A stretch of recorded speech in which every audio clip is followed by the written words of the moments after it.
Burada bir akılsızlık var. Oranın savunabilecek hiçbir tarafı yok. Mimari olarak yani Mudurnu engebeli arazi olduğu için çok görünmüyor. İster yukarıdan gelen Burj-el Bebas denen yeri gören ya bu binaları nasıl yaptırdınız böyle yani hayalet şehir gibi böyle yaptırdınız işte şehir de değil.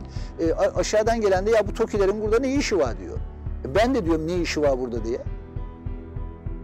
Hakikaten de Burj-el Bebas başka bir dünya. Mudurnu'nun çok önemli, değerli özelliklerini veren doku bambaşka bir dünya. İpek Yolu kasabası olması, çok eski bir kültür merkezi, bir ahilik merkezi olması, burası çok özgün kalmış, dayanışma ruhu olan, müthiş ahşap mimari dokuya sahip olan, çok yüksek çevre kalitesine sahip bir dokusu olan bir yerken yakınımızdaki Burj-el Bebas'ta da ne yapacağız düşünmek zorundayız. Nitekim biz UNESCO adaylığımızla gündeme gelmeye çalışırken ve gündeme gelirken birdenbire Burj-el Bebas ve oradaki iflas haberleri bütün gündemi kapladı ve Mudurnu onunla özdeşleşmeye başladı. Biz çok şaşırdık ve biraz da huzursuz olduk tabii. Çünkü biz Mudurnu'yu böyle tanıtmak istemiyoruz. Bir İpek Yolu kasabası Anadolu'da Türk devletlerinin, Türk kültürünün yerleşmesinde çok kilit roller oynamış. Küçüklüğüne bakmayın, çok stratejik bir yerde. İpek ve baharat yolu üzerinde İpek baharat yolları milattan sonra 4. yüzyılda Çinşankay'dan başlayıp doğudan batıya ürünlerin nakledildiği yollar Mudurnu kavşak noktasında gelir kaynağı olmasının yanında İpek baharat yolları aynı zamanda doğudan batıya kültürlerin de taşımacılığının yapıldığı yollar. Yani doğuda çıkan bir ürün, kültür aynı zamanda ister Afganistan, İran üzerinden Türkiye'ye geliyor, ister Semerkant, Buhara, Bağdat, Şam üzerinden Türkiye'ye geliyor. Dolayısıyla bu kültürlerin de taşımacılığının yapıldığı yollar. Mudurnu, Doğu Roma Bizans İmparatorluğu'na bağlı Bursa Tekfuru'nun Moderna isminde bir kızı var. Modra diye Anadolu tanrıçası da var. Oradan da geldiği söylenir ama genel olarak bilinen şeklini söyleyeyim.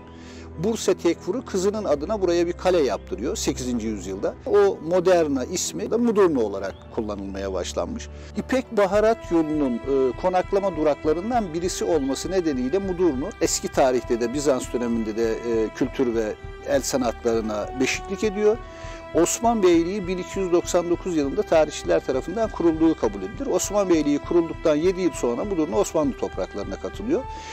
Neden Osman Beyliği Mudurnu'yu gelip alma ihtiyacı duyuyor? Çünkü kendisi henüz daha yerleşik kültüre sahip değilken Bizans'tan kalma kültürle Mudurnu yerleşik kültüre sahip. Burada bir ticari zenginlik var. Dolayısıyla bu konaklar, Hacı Şakirler Konağı gibi konaklar bu zenginliğin ifadesi olarak yapılmış evler. Mudurnu'daki konak sayısı normal sıradan ev sayısına oranla yüzde itibariyle daha fazla. Tarıma elverişli değil Mudurnu. Genelde engebeli bir arazi, dağlık bir arazi ve onun için burada insanlar sanata ve mesleklere yönelmişler. Ticari ve sanayi ürünler yetiştirmişler. Diyor ki Evliya Çelebi ki 1640'ta gelmiş Mudurnu'ya. Mudurnu İpek ve derinin borsası Mudurnu'daydı diyor. Bakın. Kocaman bir Osmanlı toprağı ama borsa Mudurnu'da. Enteresan bir şey. Çünkü kocaman ülkede borsanın burada olabilmesi için İpek ve deri konusunda çok ciddi bir imalat ve üretim var demektir. Ve bu fabrikanın mühründe okuduğumuza göre Milli Mensucat Fabrikası'nın bizdeki kuruluş tarihi 1915. Ve diyor ki Evliya Çelebi, dünyada diyor dikiş iğnesi yapan dünyada 2 yer var. Biri Çin, biri Mudurnu diyor. Mudurnu'daki bu Bağdadi diye yapıdaki evler büyük aile yaşamına göre dizayn edilmiş. Yani büyük aileden kast dedenine, oğlu gelini ve torunu gelini şeklinde ya da kızı oğulları şeklinde devam eder. Konaklarda yemek pişmez. Yemekler müştemilat kısmında pişer, mutfak olur. Bu evlerdeki özelliklerden birkaçını söyleyeyim. Hem aile kavramına, aile mahremiyetine çok saygılı bir duruşu var evlerin. Hem mahalle kültürüne ve sosyal hayata çok saygılı bir duruşu var. Dedenine odası yol tarafında. Neden? Dedenine çarşıya, pazara gidemediği zaman camı tıklasın. Yavrum benim pazardan şu ihtiyacım var, şu alınacak desin. Dedenine cama çıkmadığı zaman bir gündür görünmüyorsunuz, hasta mısınız, sari misiniz, ne ihtiyacınız var desin. Gelin damat odası aynı bina içinde 2 kapıyla girilen tek alan ve gelin damat odasının üst katı yazlık misafir odası. Çünkü her akşam misafir gelmeyeceği için gelin damadın mahremiyetine saygıdan aynı bina içinde farklı parça gibi, eklenti gibi göstermeden özel bir alan yaratmışlar. Yol kenarında kuzeye bakan bir oda var. Atlı geçtiği için yoldan camları biraz yol hizasında. Camları çok küçük yapılmış ve paravan yapılmış aynı zamanda. Atlı geçerken içeriye gözü kaymasın, içerideki insan da rahatsız olmasın. İki odada tavan süslemesi olduğu halde kızın odasında tavan süslemesi yok. Kızın izdivaç çağı gelip de başka bir aileye gelin gittiği zaman buradaki gösterişi, görkemi, konforu bulamaz diye abartılı gösteriş severlikten imtina ederek yetiştirilmiş. Komşuluk ilişkilerine de sosyal ilişkilere de zarar vermeyecek şekilde aynı zamanda dizayn edilmiş. Mesela Hacı Şakirler Konağı, yanında durduğumuz konağın bahçeye bakan camı var. Yanındaki Nalbantlar Evi'nin bahçeye bakan camı yok. Zaruri ihtiyaçlar için kullanılan hayat dediğimiz bir ilk kat var. Bir de onun üstünde ailenin durumuna göre 2-3 ya da 3-4 odalı üst kat vardır. Ama konaklarda üstünde bir kat daha vardır. Çok eskiye gitmeye gerek yok. Benim çocukluğum 60 yıl önce. Bitişik evler.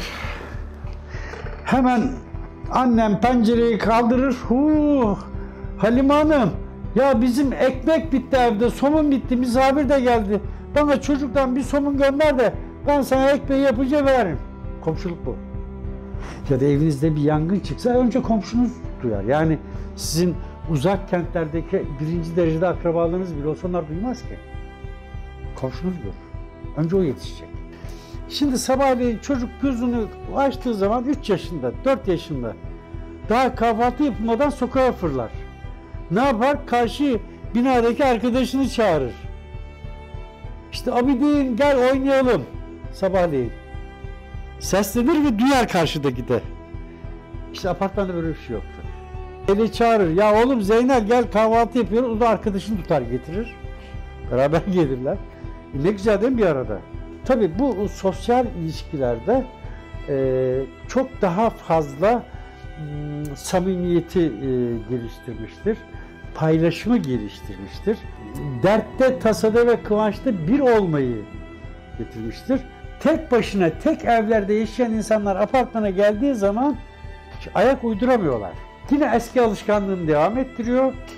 Efendim sofra bezini ya da halısını balkondan silkiyor. Aşağıdaki balkona gidiyor. Kızılca kıyamet kopuyor.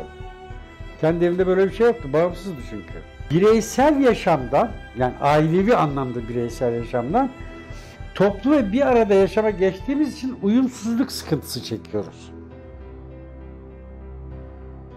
Köylülükten kentliliğe geçiş sancıları vardır hayatta. Mesela ayakkabıları daire kapısının önünde bırakan komşular, halıları balkonlardan silkeleyenler. Yani bu kırsal yaşamda daha rahat yapılan şeyler ve bunları hala apartmanlarda görüyoruz ve şikayetçi olan komşular oluyor birbirinden mesela. Yani bu tip sosyal alışkanlıkları iyi tahlil edip hani tasarlanan konutlarda bunlara çözüm getirebiliyorlar mı insanlar? Geleneksel Mudurnu evindeki inceliği, sanatkarlığı modern inşaat sisteminden beklemek aslında gerçekçi değil. Artık şey değişti. Bugünkü şartlar değişti. Onlar 100 yıl öncesinin ya da en azından 80 yıl öncesinin hayat tarzına göre yapılmış şeyler. İşte haremlik, selamlık, pabuçluk, işte gusülhane falan. Hani bazı şeylerin değişmesi lazım belki. Hani bunları yine yaratıcı çözümlerle, iyi çizilmiş projelerle adapte etmek mümkün. Şöyle bir süreç de gözlemliyoruz. Birçok Mudurnulu TOKİ'ye taşınıyor ve eski dokudaki evlerini terk ediyorlar. Belediyeden duyduğumuz bir argüman ilginç. Birçok Mudurnulu artık bir çivi bile çakamadığı, işte efendim kurulla uğraşmaktan sıkılıp yaşam koşullarını sağlayacak onarımları gerçekleştiremediği bu evlerden kurtulup İstanbul'a ya da İzmit'e tamamen göçmesinden ziyade en azından çok yakın bir yere, hani aynı ilçedeki TOKİ'ye geçti ve bu mesafe sayesinde yazın yine kullanabiliyor. Yani ısıtma sorunu en büyük sorunlardan biri. Isıtma derdi olmadığı mevsimde, aylarda yine de eski evinde kalmayı tercih ediyor Mudurnu. Yani Mudurnu ve çevresinde ne hikmetse TOKİ'ler yapıldı. Yani birinci etap belki ihtiyaçtı. Memur amiri burada durmuyor diye yapıldı. İkinci TOKİ yapıldı, üçüncü TOKİ yapıldı, dördüncü TOKİ yapıldı. Yani bu aynı zamanda Mudurnu'yu yok etme projesi gibi görüyorum ben. Bakkalımız kalmadı, bakkalı koruyamadık. Bakkal da bir kültürdü, mahalle adabıydı, gelenekli kültürdü. Yani paramız olmadığı zaman bakkala giderdik. Anamız anahtarı bırakır, biz okuldan gelince bakkal efendiden anahtarı alırdık. 2 yumurta ver, bakkal efendi bir somundan çocuk yumurtayı kırsın, yesin derdi. Kredi kartının limiti var mı diye sormazdı. Onları da koruyamadık. İnsana saygılı, yaşama saygılı, anneannenizin yaptığı işte lokmada karanfil kokan lokma tadındaki yaşanmışlık olan evlerinizi bırakıp buralar TOKİ almaya başladılar. Gidip o işte öbür türlü bahsettiğim proje gibi projeler yapılmaya başlandı Mudurnu çevresine. Oysa buradaki yaşam o kadar keyifli ve güzel ki. Belki şöyle bir şey olabilir. Mudurnu'nun tarihi dokusunun, tarihi evlerinin yeterince korunması, onarılması için gerekli finansal kapasiteye bir şekilde ulaşabildiğimiz zaman belki geri dönüşler olur. Ya da şöyle bir şey de olabilir. Belki de artık eski sahiplik bir daha geri getirilemeyebilir eskisi gibi. Yeni bir demografi mi gelecek? Nasıl bir demografi gelecek mesela? Öğrenciler mi gelecek? İstanbullular mı gelecek? İşte Araplar mı gelecek? Yani ya da mesela ev pansiyonculuğu mu olacak? Aslında burada bir denge kurmak gerekiyor belki. Hani hem gerçekçi olup hem de ideal olan, hani mümkün olan hani neyse onu yapmak için öyle bir karma belki. Yani hem ev sahiplerinin tamamen buradan kopmamaları hem de yeni dinamik, yeni yatırımcı, paralı olan ama sorumlu davranabilecek, hani hakkıyla o binaların değerini bilerek onları kullanabilecek yeni kullanıcılar da belki de açık olmak gerekiyor. Yani artık sadece resmi kurumlar değil, Kültür Bakanlığı değil, işte yerel derneklerde, vatandaş da, onlar da sahip çıkmalı buna. Özel sektör de para vermeli. Çünkü o kadar çok koruyacak şeyimiz var ki ve Kültür Bakanlığı'nın kaynakları çok kısıtlı.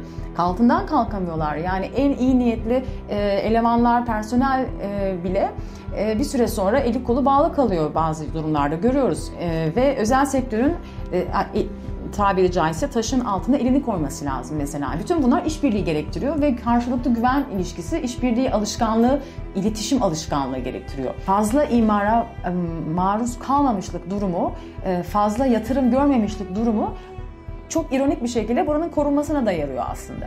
Ama şimdi bu nereye kadar böyle gidebilir? Yani parasızlık sonucunda binalar çöküyor bir yandan da. Yani bu binalar terk edilmeye başlıyor. Çünkü insanlar konfor koşullarını sağlayamıyorlar burada. Eski eserlerin korunması, onarılması belirli bir teknik donanım ve belirli bir finansman gerektiriyor. Yani bunları da yadsıyamayız. Bu bir fırsat. Yani biz doğru yönetip sağlıklı bir şekilde kontrolden çıkmadan, dejenere olmadan, buraya uygun olmayan dış dinamikler burayı tamamen işgal etmeden nasıl burayı kalkındırırız? Onun peşindeyiz. Belki de çok imkansız bir hayaldir ama denemeye değer.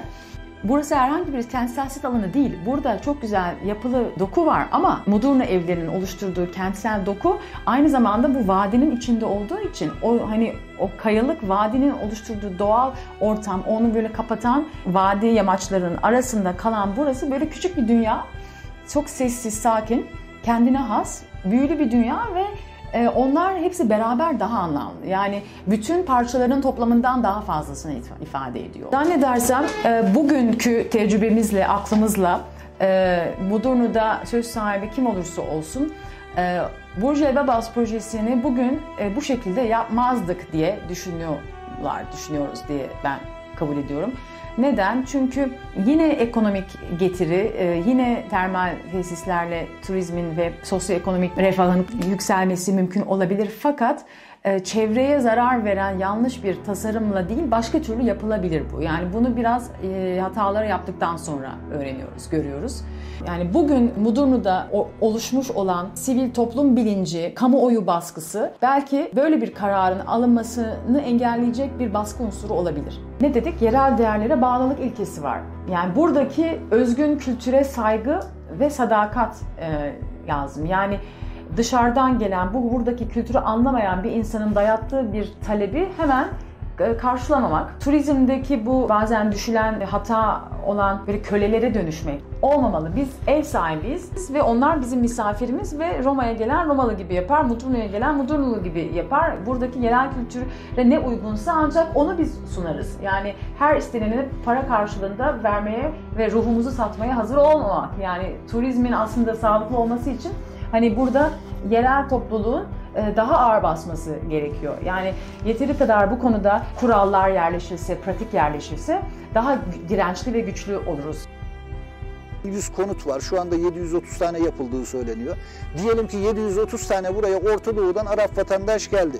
Ne yapacak bunlar? Yani orada durduğu zaman AVM'de mi duracak? Buradan geçip Abant'a gidecek.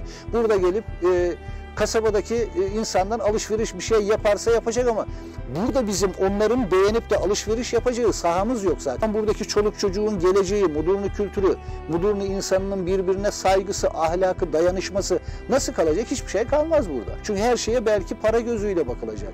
Ayrıca Mudurnular yani sosyal yönetim ya da sosyal belediyecilik, Mudurnulu garibanı, TOKİ'ye borçlandırılan garibanı, Burjuvalık babası gelecek 2 tane Katarlı'nın ya da Dubai'nin, Suudi'nin yani kapıcısı, bahçıvanı, kalorifercisi yapmak sosyal belediyecilik mi? TOKİ evlerine toplanma kampı ya da TOKİ tabutluğu diyorum. Bu kadar naifliği, bu kadar güzelliği, dayanışmayı, yardımlaşmayı, sosyal yaşamı, geçmişten geleceğe kültürel aktarımı ve köprü görevi gören o kültürel birikimleri biz hepsini yok ettik. Bizi benim tabutluk dediğim yerlere hapsettiler. Tek kişilik masalar, tek kişilik 0+1 evlerde yaşama mahkum ettiler. Elde avuçta işte Mudurnu gibi yerler var. Umarım buraları koruyabiliriz.